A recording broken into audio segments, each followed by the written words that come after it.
Hello, welcome back to IrishRacing.com's Jump to It betting preview show for this weekend. And what a weekend it is with the Dublin Racing Festival taking centre stage. We're going to go through 9 Grade 1 races, of course, 8 coming from Leopardstown, 1 at Sandown as well. And to go through all of this action, as always, we have Stephen Harris from Betting Expert and Ed Quigley. Ed, I'll start with you and just a little bit of a chat about the Dublin Racing Festival itself. I mean, you said off air how exciting it will be. It's obviously progressing a lot as well, becoming ever more popular. What's your take on the festival? Oh, I mean, it's really exciting. I absolutely love it. No, I do get there's always moaners, aren't there? There's always the moaners in every walk of life. The two main reasons being the no British challengers. I think we've got 3 in total, the meeting here. We Sober Royale, we've all, and Topville Ben running in a handicap. That's always the negative. And the other is, does it become a bit of an odds-on Willie Mullins bore fest? I can kind of get that argument. And if by Sunday night, Mullins has racked up another 8 or 9 winners and, a load of 1 to 3 pokes have gone in, then it only adds fuel to the fire. But as just a purist, you're seeing a lot of very good horses on display here. I actually think by hook or crook, there's actually some very good competitive contests, including on the Saturday. I mean, we'll come on to it later. That Irish Arkle, it's one of the most exciting novice chases I can remember for years. I mean, that's not an exaggeration. That really is top draw stuff. And so overall, my view on it is positive. Really looking forward to it. Some of the best horses around, all locking horns, and that naturally they don't all win all the hot pot show. That's the beauty of it. There will be someone's reputation. Guarantee you ends in tatters. There'll be a few busted flushes in there, and no doubt it will throw up in many ways, as it always does. More question marks than answers in regards to the Cheltenham Festival in 5 or so weeks' time. But for the racing in itself, absolutely spellbinding, and really, really looking forward to it. Yeah, absolutely. And Stephen, then let's hand it over to you as well from a betting point of view. I mean, how would you compare the Dublin Racing Festival to Cheltenham? Well, I mean, it's pretty close to Cheltenham. The English are not going to be a factor, and there's fairly small fields in a lot of the races. I mean, there's a good stat I read the other day that there's 32 runners in the Grade 1s on Saturday. Willie Mullins has got 17 of them. 9 of the other 15 runners are absolutely rank outsiders, and only 6 of them are under 10 to 1. So that tells you all you need to know. That being said, I agree with Ed. I mean, this has been a very dangerous time to be betting long odds on horses, 5 weeks away from what you'd imagine was their main target. It's going to be a real learning curve. I think it's a difficult punting card. I know that the modus operandi of a lot of punters is going to be to chuck sort of 4 or 5 thin ones in an accumulator and pray. That seems to be a very popular thing these days to do that. But whether you're getting any value. I mean, these sort of races are rarely as straightforward as they look. Don't forget, these are top-class horses. There's not 300 yards between them all. It's quite fine margins at this level. And one mistake, one slow break, one incident. And another factor Ed and I were talking about previously, the ground. Well, most of this, the last couple of months, certainly been run on quite testing ground, but it has dried out. I mean, certainly in England anyway, we're heading towards good ground already this week, and Sandown at the weekend is good. So perhaps just on the easier side of good. That'll certainly be more about speed than a lot of these horses have encountered so far. And of course, just looking at the overview there of Leopardstown, it is a different test as well to Cheltenham, isn't it? It's just a bit more of a flatter track, you could say. Probably not less demanding, would you say, compared to Cheltenham? Yeah, I mean, Cheltenham's unique. I mean, Cheltenham's very undulating. They get racing far too far out in nearly all the races at Cheltenham, and the hill stops them. It's one of the reasons bookmakers pay 200 grand to buy pitches there, because things happen. It's not a particularly fair test, if you like. They do get results at Cheltenham.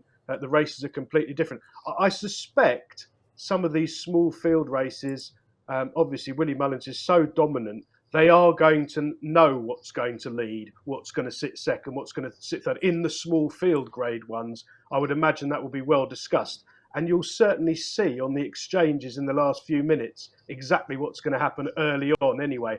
If something has a soft lead on its own, you'll find it'll be 9 to 2 on rather than 5 to 2 on. All right. Well, potentially a good piece of advice there to look at the exchanges as well early to the off. But let's get into it then, chaps. So the first race on the card, so the 120 Nathaniel Lacey and Partners Grade 1 Novice Hurdle. So Ed, I'll take it away with you because you got some interesting thoughts on this race. A couple of your fancies for later on at Cheltenham as well.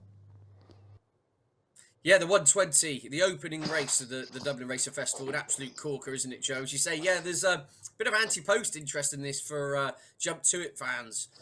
We've got good land in here.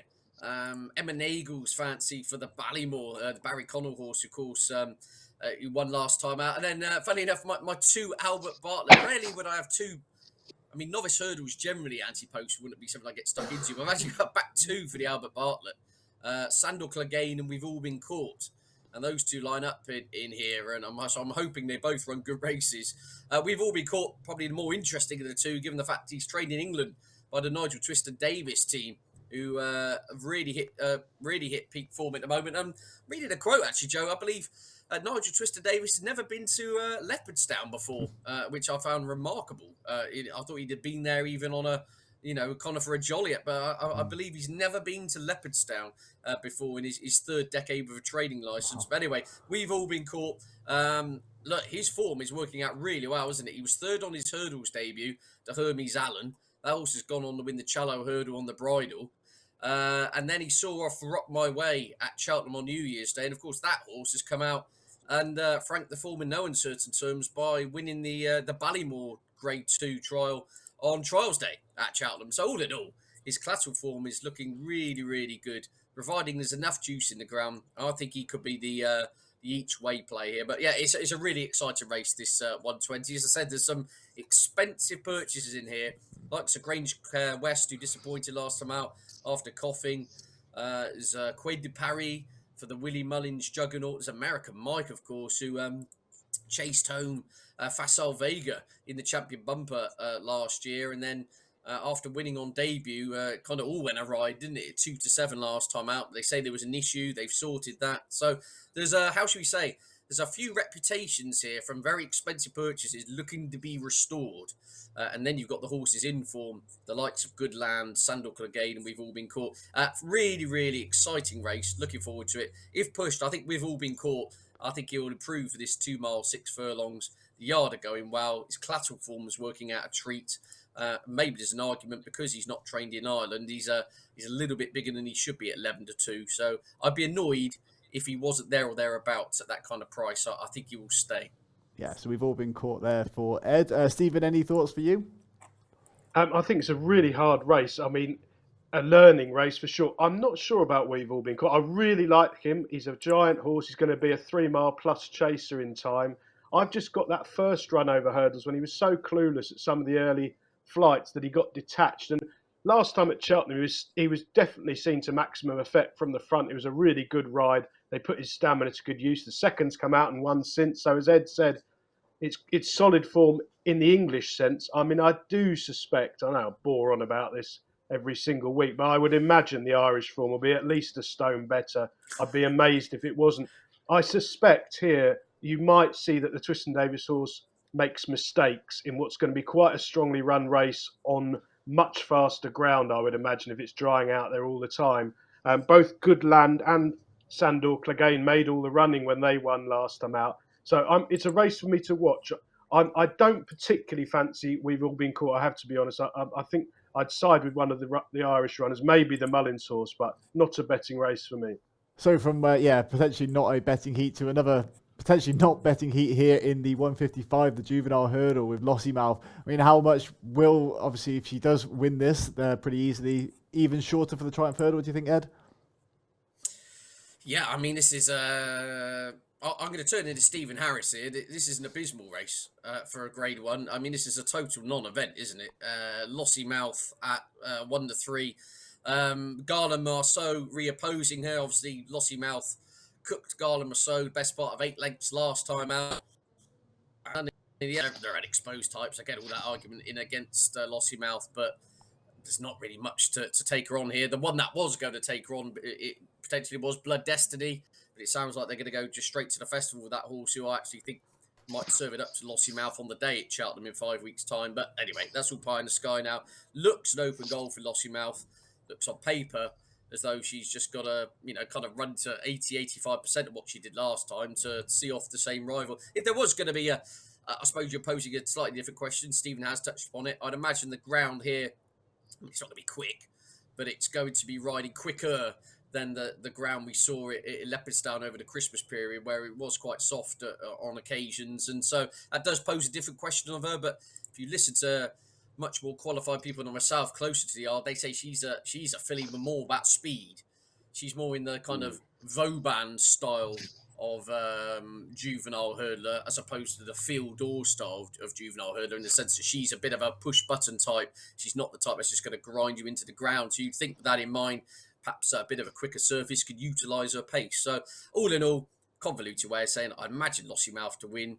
And then, it wouldn't be a shock to see her odds on across the boards for the big one at Prestbury Park, of which we can then really get stuck in and get her beaten, because I do think Blood Destiny is still the one. I think Blood Destiny is more of the grinding type, more of the staying type. Lossiemouth appears to have a lovely turn of foot, but all in all, that's for another day. Lossiemouth will win, and then we roll on to the big one in 5 weeks' time. Well, speaking of then the big one, let's move on to the Irish Arkle. So, Ed, I mean, this has almost being geared up as bigger than the one at Cheltenham. So, I mean, just take us through your thoughts on the card and some of the contenders in here. I'd argue it is, Joe, because you've got the you go by average odds. You've got the 2nd, 3rd, 4th, 5th, 6th, and 7th favourites for the Arkle at Prestbury Park all meeting here. Obviously, the only admission is John Bon, who is the current market leader. But the thing is, given we've got these 7 runners here, Willie Mullins riding in 5 of them because he says he doesn't have a clue who his Arkle horses are and who his Turner's horses are. He wants to sort the wheat from the chaff. There's going to be 4 or 5 of these are going to have their reputations up in smoke afterwards. So as a consequence, you imagine only 2 or 3 at max will come from this to then take on John Bon. So in a 4 or 5 runner Arkle. But so in terms of this race, the strength, the depth of it is unbelievable. I mean, I'll rattle through it quickly. Yeah, I mean, Appreciate It. Won the Triumph Hurdle, won the Supreme Novice Hurdle, I should say, by 26 lengths. Obviously, came back after a year off, was down the field in the Champion Hurdle. It's barely put a foot wrong over fences since. Won 21 lengths hard held last time at the Nothing event. You've got Dice at Dynamo. Of course, 1 start over fences. He came on hard held in glorious isolation. He was sent off joint favourite, wasn't he, to beat Constitution Hill in last year's Supreme. Al Fabiolo, of course, got within a neck of John Bon at Aintree in that Grade 1 hurdle. He won by 19 lengths on his chase debut, albeit I thought he jumped like a snooker table at times, but he's clearly got a huge engine. Flame Bearer came home 38 lengths hard held last time out. St. Wa, county hurdle winner from the Cheltenham Festival, who of course got off the mark in a Grade 1 over the Christmas period. You've got Phil Dorr placed in the Triumph, who beat St. Wa on his penultimate start over fences. And then you come to the one I probably think is a little bit forgotten in here. If I was being pushed for a bet, it's probably the hottest novice chase since medieval times, but I would be with Banbridge, who has got some pretty smart form to his name. Of course, he's a previous Cheltenham Festival winner. He won on chase debut, then bolted up in the Grade 2 at Cheltenham's November meeting in the Arkle trial, beating Tommy's Oscar quite convincingly. That horse has gone on to land the Grade 2 Lightning Novices by 8 or 9 lengths. So that form doesn't look too bad at all. And I thought he was just a total non-stayer on heavy ground over 2.5 over the Christmas period behind Mighty Potter. Just fell in a hole. Comes back in trip to 2 miles, 1 furlong here on quicker ground. I think that's right up his street. He'd be a small each way playing this at 7-1. But this is a stonking race. And I think Stephen will come on to touch about it in a second. That the pace angle in here is going to be fascinating. Is it going to be past the baton? Is there going to be pre-arranged tactics? You think of Aidan O'Brien on the flat, Stephen, and all of these kind of Aidan O'Brien having a chat with the 19 jockeys and the white cap, the red cap, the blue cap, and right, you go first. There's a lot of horses here. You might want to get involved in a tussle. So it'll be fascinating to see how it plays out. That's it. Stephen, then take us through your thoughts. How do you see this race playing out? Yeah, well, Ed's right. I mean, Appreciate It is an absolute eyeballs out front runner. I mean, Banbridge will not be ridden from the front, but has been in the past. I think Ed's right about Banbridge in terms of good ground. That's definitely what Banbridge wants. And a patient ride out the heat of the race each way, you might get double figures. I mean, these prices we're looking at here are very early markets. There's no liquid in them. They'll be mostly all be a lot bigger on the day. Dies at Dynamite is an absolute lunatic front runner. I would imagine he's the most likely of all of them to lead because he's virtually unholdable. So he's going to probably lead. They might let him lead. El Fabiolo Maidel, when he won the other day, didn't jump that one, as Ed said. I don't particularly fancy him. Flame Bearer made all the running when he won. I mean, I've come down to our old favourite here, Ed, and I'm appalled that you have deserted Phil Daw, who we've tipped up more times than any horse in the country, Yeah. I think, on Jump to It. Phil Daw was a bit disappointing last time. They tried holding him up. They definitely have to hold him up here. But he needs 2 mile 4 and further, in my opinion. Yeah, He that's could the get point, the perfect setup. He's got 4 things in his favour here at a big price. He'll be 25, 33 to 1 because he's got loads to find on for. He's got the tongue tie on first time. He's got cheek pieces on first time. He's got Davy Russell on, and he's got a mad pace to aim at. I can just see him. You know, a lot of these novice chases, they're not run on rails. There's going to be incidents. They're going to be going a real mad gallop. However they cut it up between them, they're still going to go very fast. And Phil Daw will be ridden in Davy Russell style, out the back, creeping it. If there is a pace collapse, 20 to 1 or bigger, I think really good each way bet, to be honest, and perhaps save your money with Banbridge each way. If you bet the 2 hold-up horses each way here with the dead 8, I think you might make a profit on the race. You might hit the jackpot if the pace does collapse. Was there a slight concern though on the form of Gordon Elliott, or we spoke off air about he's actually been coming back in the last couple of weeks? Well, yeah, I think he's been having winners. I mean, the thing is, in Ireland, it's not like sort of Newton Abbott with 5 runners Monday, Tuesday, Wednesday. They have 30 runner races. They don't race as much as the UK. And Gordon runs a lot of his horses. They're unfancied learning exhibitions in maiden hurdles. He could have 20 runners and none of them would be fancied at all. And it wouldn't mean they were running badly. He's having winners when it matters. I mean, the new Stayers hurdle favourite, Tihupu, was extremely impressive the other day. I don't think there's anything wrong with his runners when they're fancied. Good point. All right, well, let's move on then to the Irish Gold Cup next, of course, featuring Cheltenham Gold Cup favourite Galopin Des Champs. Obviously, heavy odds on, well, likely going to be winning this one as well. But Ed, is it too short, and is there potential interest in the betting without market? I'd say he's not too short, and no, there's probably not much interest in the betting without, because obviously Statler's going to be an incredibly short price in the betting without market. Not that I've actually seen it, Joe, but look, yeah, I mean, people are holding on to the fact that Will Galopin Des Champs, so the only way you're going to do him is a proper test of stamina. Now, if we got softer, heavy ground in the Cheltenham Gold Cup over 3.25 miles with a big hill at the end of it, I would totally play by that logic, and I could see that happening. But as for this, I mean, the horse has won twice here. Ground should be absolutely fine for him. This is making this less of a test of stamina than it needs to be. I mean, he's just looked imperious, hasn't he? I mean, he absolutely stuffed Fakir Duderi last time out. It was a multiple Grade 1 winner, where he didn't really need to go through the gears, and he just looks a notch above all these, doesn't he? I mean, Statler is a very good horse in himself. I mean, he's no back number, and honestly, I think Connections have been chuffed with his comeback at it was at Tremor, wasn't it, on New Year's Day, behind when he's beaten a neckline behind Manila Indo. He would have needed that run, and that was over 2.6, which, as we know, for a horse who stays 3.6 very well when winning the National Hunt Chase at the Cheltenham Festival, that would have been an inadequate test of his stamina. So, but all in all, what I'm saying is, I think 3 miles around Leopardstown on drying ground is much more of a test of speed than he'd probably want. I wouldn't put it past, if we got a soft ground Gold Cup, I think Statler, his stamina will really come into play, and I think he is a player at Prestbury Park. But for this race, this looks pigeonholed with Galopin Des Champs personally, and he's such a lovely, strong traveller. I expect him to get the job done. Statler, yeah, is the obvious one to come second, but if he does get a little bit outpaced, maybe the old boy Ken Boy. He never seems to run a bad race in Ireland, doesn't he? I mean, runner up on his last 4 starts. There's a sensational record at Leopardstown. Isn't he? 2 wins and 4 placed efforts from 7 starts here. So this is kind of his backyard. Maybe he might pick up the pieces. But expect the odds-on favourite to win. And it'll probably be odds-on across the board for Cheltenham in 5 weeks' time on the back of doing so. Yeah, so I'm just pointing out here from the Irish Racing website, you can just filter out just for the individual course form here at Leopardstown. So yeah, as Ed says, Ken Boy does okay, but obviously Galopin Des Champs also does pretty well. So Stephen, any extra thoughts here? Or do you think Ed's covered it quite nicely? No, Ed's covered it. I mean, I agree about Statler. I think Statler is the value in the Gold Cup market at around 12 or 10 to 1 each way. I'm sort of hoping that Statler here finishes about a 7-length second under a fairly quiet ride, because I think they'll let Galopin Des Champs probably lead or sit second maybe to Ken Boy. and I think he probably represents long odds on, and he should win. But in the Gold Cup at Cheltenham, much more of a stamina test, no easy lead. I can see Statler going really well, and I think he's a good bet. It's one of those races, the Gold Cup at the moment. Looking forward to that. Galopin Des Champs looks a short price because he could be anything. He could be a stone ahead of everything else. But all the other ones have blotted their copybooks or have got questions to answer, apart from Statler. So my way of thinking is that Statler is the clear second in.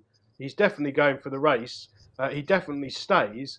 And, you know, there might not be that many horses are easy to fancy when the Gold Cup comes around. So each way Statler at 12 to 1, I think it's a fair bet. Kenboy, well, he finishes second a lot and he doesn't jump fluently enough, but he's collecting prize money for about the last 5 years in Ireland in these kind of races. I suspect he'll be in the first 3 or 4. But it's not the tragedy here, Joe, just quickly. 7 runners. The previous 2 races, we've got 8. Perfect for each way, but Phil Dore each way. The second into Lossiemouth, the Danny Mullins ride, was a blinding each way bet in the earlier race. And you could have had a lovely each way trouble here with Statler. But we've got 7 runners. They've ruined us. Willie's ruined us. He's not declared another one. If we'd had 8, there'd be each way Trixies and trebles all over the country. All right, let's move on then to the next Grade 1 we want to talk about, not from the Dublin Racing Festival, from Sandown, the City Isle Novices Chase. Stephen, take us through this. Is obviously your neck of the woods, Sandown. Yeah, it's going to be, well, it's good to soft, good in places, I think, at the moment, but we've got sort of 12 degrees forecast, and for the first time in 6 months, a bit of sunshine's threatening to come out, so I think it's going to be drying ground at Sandown, which poses a big question for Jerry Colombe. Flawless so far, 2 bumpers, 2 hurdles, 2 chases, yet to be beaten, won a point-to-point as well. You know, decent ground is a different test. 1 or 2 of these Irish horses coming over to the UK unusually on Saturdays recently have been tailed off. I mean, they've been disappointing. Henry de Bromhead's had a couple. I thought that the 2 against the short price favourite were Monmiral, a horse I really like. He's bumped into John Bon. I thought he ran an absolute screamer against first go. And then last time, that was a funny race at Cheltenham. They let the leader get clear and he never really got warm. It was a bit of a recalcitrant run. But I think Monmiral, he'll love the railway fence. He's a really good jumper. And I think decent ground will suit him. I half want him to front, to be honest with you, and use that jumping because I don't think he's got a great turn of foot. And hopefully Cobden will do that. And the top one, Balco Coastal, who got Nico de Boinville first time out when only 5th. He was really impressive last time. He absolutely sluiced up. He definitely wants good ground, like a lot of Nicky Henderson's horses, strangely. They want decent ground. They're strong travellers. If he can put in an error-free round, I think he's a big runner. So I'm sort of thinking punting-wise, 5 to 1 Monmiral and a little bit on Balco Coastal at maybe 4 to 1, 9 to 2 is a better way of taking on the short price favourite than laying it. And Ed, for you, your thoughts on the race? Yeah, I'm generally, I'm kind of echoing a lot of Stephen's thoughts here. This is weird, we're agreeing on too much. We need to start the show and film it again. Yeah. We need to stage it, don't we, really? Yeah, this is too, we're being too truthful here. No, Jerry Colombe, right, put it this way. 12 months' time from now, I wouldn't be shocked if Jerry Colombe was being talked about as a Cheltenham Gold Cup horse. I think he's a smashing individual. Clearly loads of stamina in the locker. That sooner rather than later, they're going to push the button in some big staying events. But it's got to be a major concern, the ground here. Now, I almost wonder if connections are umming and ahhing. I'd imagine the horse is on the ferry as we speak. It's almost a case of now they've shipped him over here. They've got to run him. But I think there's got to be they've got to be considering whether they pull him out for this. Only going back to Gordon Elliott's comments here. I mean, he said this horse must have good cut in the ground. They ran him on, it was good to yielding at Turlers last year over hurdles. He won. He worked in like fashion, and as a consequence, jarred his leg up and missed the Cheltenham Festival. And Gordon Elliott's in the aftermath, that is as quick a ground as we'd ever want to run him on again. Well, I mean, hello, we're in a 2.5 mile chase here around a slick jumping track on good ground. It's got to be a worry. I think he's the best horse by a mile in here. I think he could end up 170 rated chaser, 3.25 miles around Cheltenham in a year's time with cutting the ground. Be absolutely his bag. They whiz round here, even over 2.5. And I totally agree with Stephen. Nichols has got this. Harry Cobden is becoming the anti-Jamie Spencer, isn't he? Cobden just goes off on front on everything at the moment and seems to run everybody into the ground. Monmiral is a very good jumper, even though he was stuffed in the end by John Bon. If you actually watch the way he jumped, he was pretty slick over his obstacles round Warwick. He was going clearly 2 or 3 yards quicker than he wanted to over the minimum trip on decent ground. Monmoral over 2.5 at Sandown. I think he'll just bowl along in front here. And if Jerry Colombs is feeling any issues with the ground and can't jump at this pace, I think he could come unstuck. So it's one I'm a little bit ambivalent with. I think Monmoral is the value here at 9 to 2, 5 to 1. Jerry Colomb, as I say, the kind of angle I'd be looking at, Joe, is perhaps Jerry Colomb to lose this and then look at a price, see what price he drifts to for the Brown Advisory. So I think if we've got Soft Ground Festival over 3 miles in 6 weeks' time, that'd be a lot more his kind of bag. So all in all, look, yeah, it's tricky because I think Jerry Colomb is the best horse, but may not be the best horse on the day. All right, that covers it pretty nicely. Right, now, before we move on to day 2 of the Dublin Racing Festival, I just want to put our experts to the test a little bit. There's been a little bit of a challenge going around social media. I want to see how many horses you can name or going down by the alphabet. You've got 1 minute each, so A, B, C, all the way down. And we'll start with Stephen first. You've got 1 minute to name a horse for every letter of the alphabet. I want to just see how far you can go. Yeah, so okay. yeah, we can bring up 60 seconds on the clock, please. And you're away. Okay, Adamantly Chosen, Blue Lord, Constitution Hill, Denman, Editor du Gite, Frodon, Galliard de Mesnil. Oh, can I cheat? Am I allowed to look things No, up? you cannot cheat. Oh, I got stuck on H. God, dear. No, mine's gone blank. No clues. Now we are in trouble. It was a good start as well, wasn't it? Flying Just start. 32 seconds. Oh, come on, H. I'm going to have to look something up quickly. Terrible. Ed, no cheating either. No, Ed's got a I've head got- I've got start. advantage here. I've got Honeysuckle, another there we go. minute, yeah. Honeysuckle, yeah. Irish Hill, John Bon, Kilcroot, Lossymouth. This is bad. Got going again then. No, stuck. Got to M. Got to M. Not a Should bad be effort. easy, shouldn't Not a it? bad effort. Monmoral, there we go. Thought of that.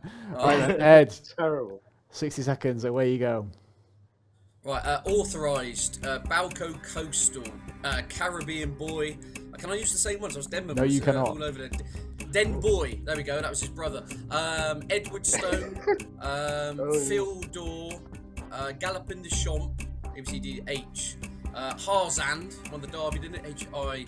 Impec, Janadil. I was going to say Kilcroot, you nicked that off me.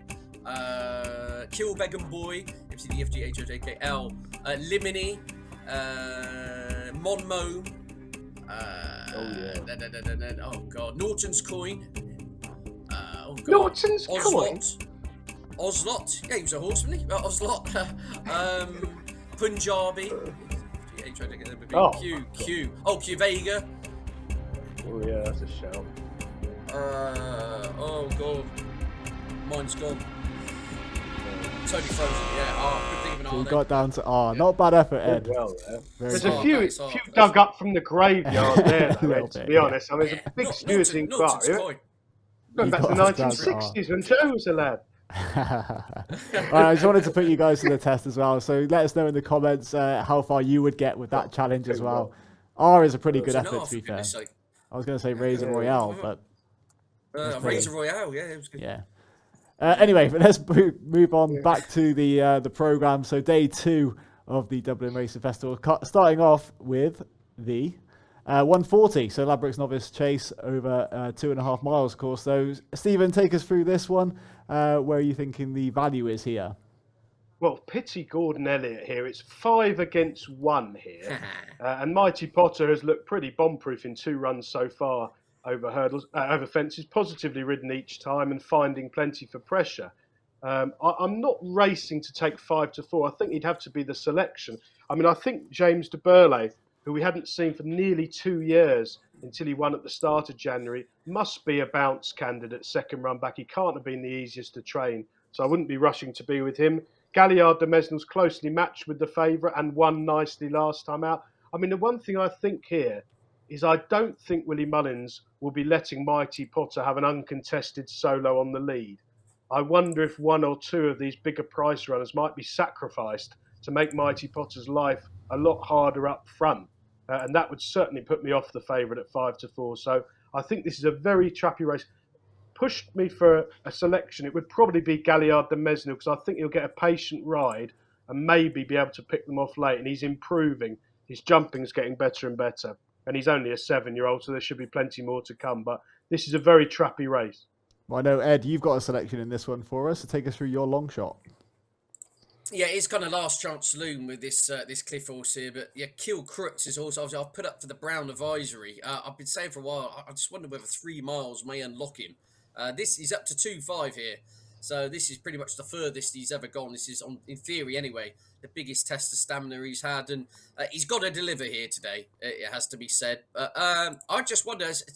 Mighty Potter, I think a lot of his best form has come with substantial give underfoot. I mean, it was more or less bottomless at Fairy House, wasn't it? He looked very happy. When he won it down Royal, plenty of juice in the ground. I know it was a bit quicker at Punchestown when he won, but he's looked quite happy on soft ground going right-handed, I've thought. This does pose a different question. Galliard de Menil, of course, I wonder whether this will just be a little bit too sharp for him. Adamantly chosen Iron Maximus, I don't think are quite up to it. James de Burley is the bit of the enigma in the pack, isn't he? I mean, he ran in a champion hurdle, didn't he, on his debut for Willie Mullins, finishing down the field behind Honeysuckle, then stepped up to 3 miles and was runner-up to Classical Dream, and then came back over 2.5 and bolted up on Chase debut. I don't quite know what to make of him, to be honest with you. He could, as Stephen says, bounce after that absence, or he could just step up upon that, in which case he really is a live wire here. But 11-4 is not really a big enough price for me to find out. Whereas Kilcrit is 16-1. I say this horse on his peak form, I will emphasise his peak form, could be playing a part here. You know, let's not forget he's got a very good record at Cheltenham, of course. And as I say, last time out, I thought it was a bit of a muddling affair behind Jerry Colomb on very deep ground. He's got to deliver here today, but he's up in trip. I think this trip will suit him better, and I think a bit of better ground will suit him better. And if they go a good gallop, as I said, Stephen does like this angle of closers. I'd be shocked if they kind of use him as a sacrificial lamb. Race, of which Mighty Potter should win it, but again, kind of 11-10, 5-4, I'd just be a bit nervous. I think there's doubts about all the others, including Kilcrook, but he's 16-1. As I said, if he could bring his A game to the table, his peak form isn't a million miles off these. So, yeah, it's kind of last chance saloon. To be honest with you, Joe, Kilcrook staying on into third, I'm not all that disheartened, having put him up at 33s for the Brown Advisory, because that would kind of confirmation bias that would book his ticket to the 3 mile and show that he needs an extra couple of furlongs at Cheltenham in a month's time or so, where I think he would go there as a live each way player in a wide open race. But yeah, so I'm basically hoping Kilcrook runs well, but it's going to be interesting to say what they do with Galliard de Menil. Obviously, Ramillies has come out. Who's going the National Hunt route? Who's going the Brown Advisory route? I think, as Stephen says, Willie Mullins running 5 of them. There's a lot of fact finding going to be found out on the back of this. Yeah. All right. Well, let's move on to the next race, so the 210. Maybe not something we need to find out a lot about in terms of Blue Lord. Of course, the favourite here, heavy odds on. I mean, will this race potentially determine then where he goes at Cheltenham, or is that pretty much set in stone? Stephen, what are your thoughts? No, I think he's going to run in the big race at Cheltenham, no doubt. I mean, he's been one of these sort of off the radar horses. He's won 6 out of 7 over fences. The only time he's been beaten was by Edwardstone at Cheltenham last year. And he's always been a backable price. I mean, I was just looking now. He's, unlike most of these Willie Mullins horses who've won 6 out of 7, he's been 2-1, 5-6, 2-1, 4-1, 5-2 on his last 5 starts. I mean, he's a really progressive horse. He's a strong traveller. He doesn't do a lot in front. And perhaps that's why you always get a reasonable price about him. He's got a brilliant setup here. I mean, Gentle de Me will front run, and he's not been at his best all season. He unseated when well beaten first time out, and he's regressed since then, in my opinion. I mean, he'll get an easier lead here than he has done so far this season, Gentle de Me, but I just think that Blue Lord will sit second to him and quicken past him at the last. I mean, he's sort of 3-1 on. I think he's probably one of the more backable ones. There's a gone horse here, So Royale, who's now 11. I don't fancy him at all. He beat the Ambulance at Kempton over hurdles last time. I thought it was a massive step back. He was bitterly disappointing. He's back over fences here. I don't think he's got an earthly. So I thought the favourite was probably one of the stronger long odds on chances of the weekend, to be honest.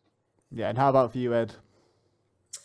Yeah, hard to see Blue Lord losing, isn't it? I suppose one thing you could cling on to is Gentleman to me does appear to be a bit of a spring horse. If you go back to last season, Yeah. he turned his form inside out after Christmas. Yeah, I think he was beaten on his first two starts over fences. It was very disappointing. And then a bit of dry ground and the sun came out and he went absolutely bonkers, won 3 on the bounce. Of course, absolutely thumped Edwardstone at Aintree. He might just be the type of horse that comes good. Maybe not in the champion chase, but you could see him coming over and turn a bit of an upset at Aintree or something like that. But look, it looks an open goal for Blue Lord. Obviously, I've been wincing into my Horlicks here because having tipped Blue Lord for the Ryanair chase, I thought he was, it was odds on he was going down that route, especially with the question marks about Allaho. And then I was absolutely distraught when I saw a Nergamine turned over at the weekend because that has kind of blown the 2 mile division wide open now and more or less gives even more of a reason, doesn't it, for Blue Lord to stick to this 2 mile route. So Blue Lord should win. I'm beaten over course of distance, a race lacking any kind of strength or depth. The class horse on figures, gives what holds 8-9 pounds over most of these, should jump round, should win. And then, we'll probably head to the champion chase, won't he? Unless the mighty Allaho doesn't make the Ryanair, and then it may just give Connection something to think about because just the salient point on Blue Lord, Joe, is they stepped him up to 2.5 miles on deep ground for the Clonmel Oil Chase on seasonal reappearance for a real fact-finding mission to see if he got 2.5. Well, he certainly did because he outstayed the King George winner Tornado Flyer in doing that. So they've got options with him. Obviously, I want him over the longer trip at the festival, but I think I'm probably going to have to take that bitter pill and swallow it, I think, Joe. Yeah, that's what I was kind of alluding to, like which race he goes for, the Ryanair or the Champion. But we'll see after this race, I guess. Now on to another race where there's plenty to talk about here, I think. With obviously the Irish Champion Hurdle up next. Honeysuckle has owned this race in the last 3 years. State Man, though, going as the favourite. Ed, take us through it and your thoughts. Wow, what a race. This really is exciting stuff, isn't it? Yeah, State Man around 6-5 or thereabouts, aren't we? Yeah, even money in most places. The mighty Honeysuckle only had 1 defeat on a CV. And then you got Vauban, of course, the Triumph Hurdle winner who made a pleasing comeback. I think I wouldn't be over-egging it to say, when chasing home State Man last time out. Really is a cracking race. I mean, I'm with State Man for the Champion Hurdle. I need a bit of an upset on the day, but I think State Man's a very good horse. Clearly, he's won 5 on the bounce, 3 at Grade 1 level, going through the gears. And the key thing with State Man, Joe, is his jumping. The County Hurdle, he was at times a little bit sticky, but he just had so much in hand. He was so well handicapped, it didn't matter. Didn't think he jumped all that well on the seasonal reappearance in the Morgiana, yet still got the job done. I thought he was a lot slicker when it mattered over hurdles last time out, although they missed a couple, didn't they, in the home straight due to low sun. But generally, he's just a horse on the upward curve. Honeysuckle, look, who knows? She's been absolutely magic, and as is the way Stephen always alerts to, it's total absolution, isn't it? You're either the best in the world or you're written off. The truth of Honeysuckle is she might be somewhere in between. She might be 5-10% below what she was, but that's still going to make it incredibly competitive. Now, with a great benefit of hindsight, I know it's been flagged up a million times already, but being beaten 2.5 lengths by Tahupu on deep ground over 2.5 miles might not have actually been all that bad a run when she lost her unbeaten record in the Hatton's Grace last time out, considering Tahupu's come out and won the Galmoy by 3 postcodes. So, look, it really is. It's a stunning little race. Vauban should improve fitness-wise as well.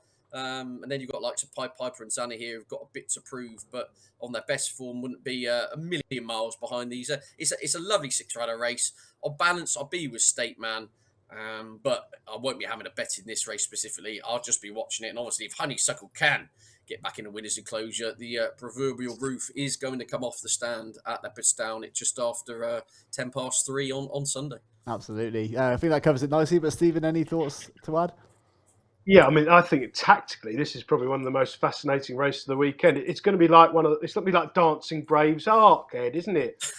Who's going to go when? I mean, I think there's only 3 runners. That the 3 rags are 1 million.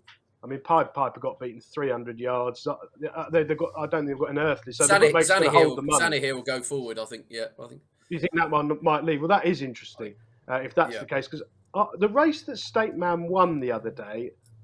It wasn't a get-up. It wasn't a maiden hurdle on a Monday at Navarre, but the market was unbelievable. I mean, State Man ended up 6-4 on him, And basically, Vauban was never within 6 lengths. I mean, I thought Vauban was really eye-catching there.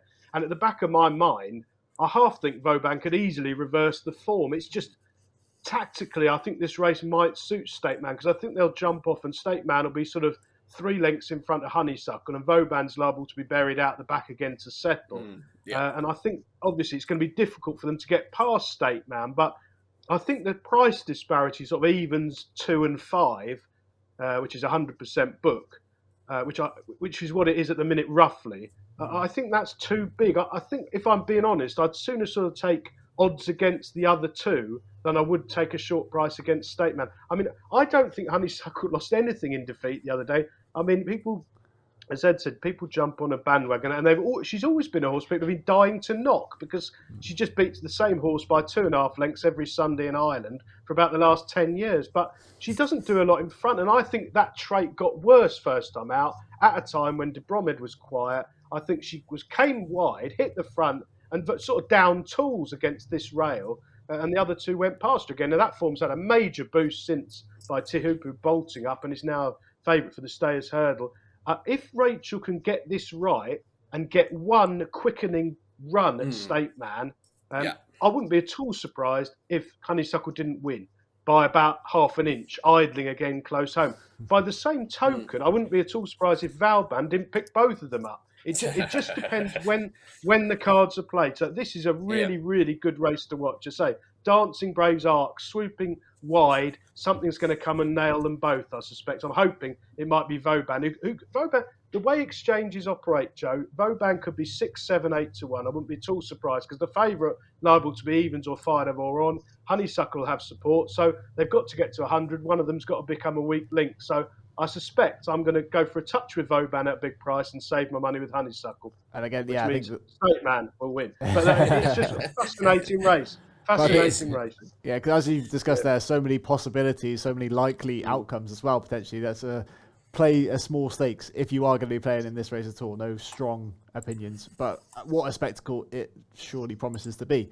Now moving on to the last Grade 1 of the card, so the 340 Tattersalls Island Novice Hurdle over 2 miles. Stephen, take us through this one.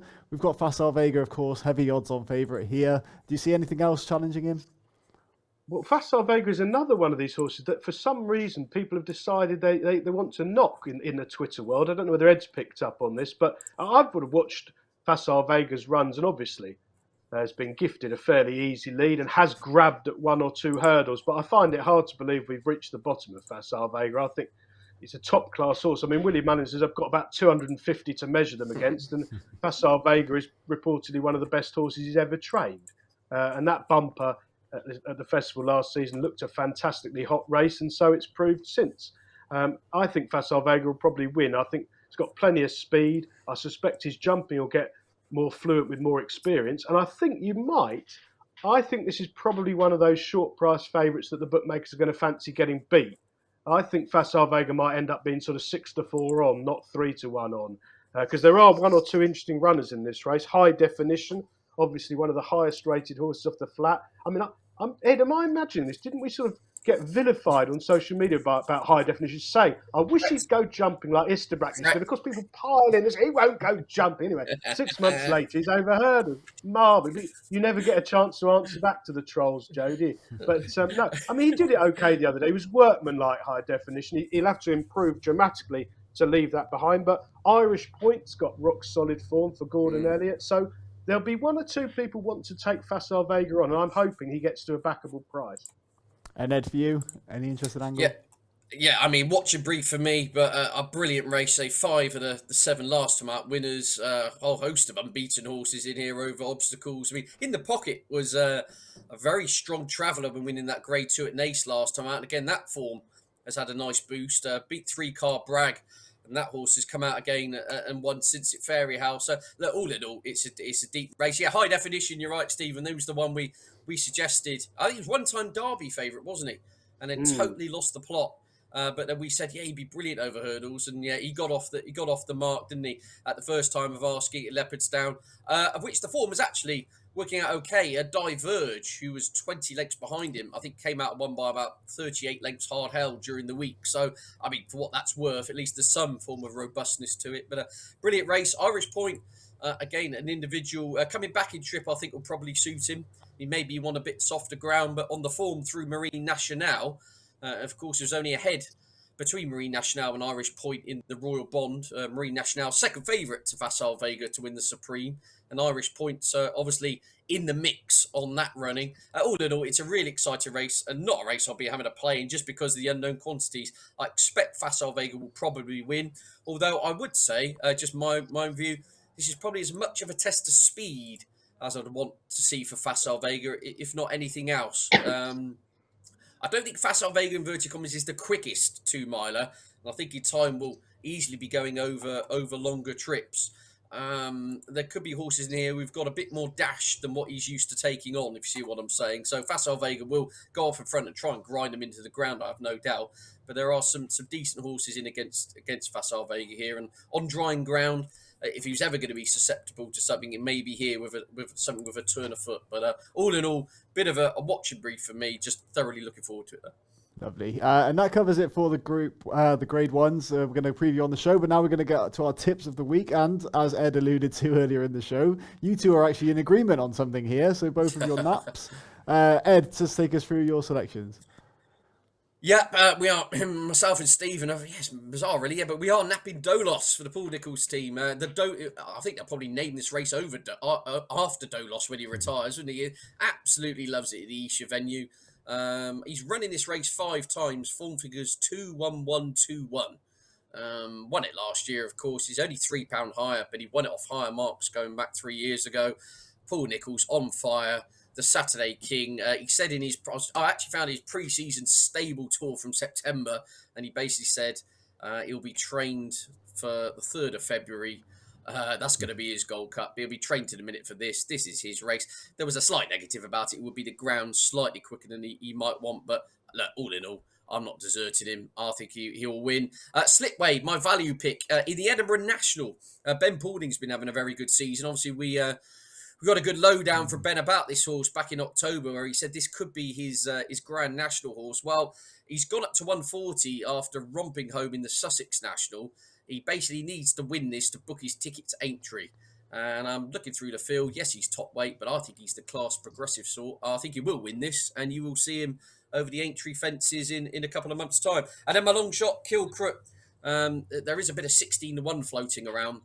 It's kind of getting towards D-Day with him at the top level over fences. Whenever kind of gets stepped up over obstacles, he seems to get found out. But I think this more severe test of stamina over 2.5, the furthest he's ever gone, could see his best performance yet over obstacles. So I'm hoping Kilcrook, even if he doesn't win, the fact I've tipped him for the Brown Advisory on this show, I'm hoping at least he will be staying on and show that a test of stamina is what he wants. Perfect, Ed. Well, best of luck for you and your tips. Stephen, take us through your selections, please. Yeah, my 3 are all at Sandown. 145 Dolos. Ed's explained it perfectly. Course specialist. I think he'll like the drying ground. I'm hoping Cobden will front run. He's a good jumper, brilliant record at Sandown. He's got a touch of class in this race.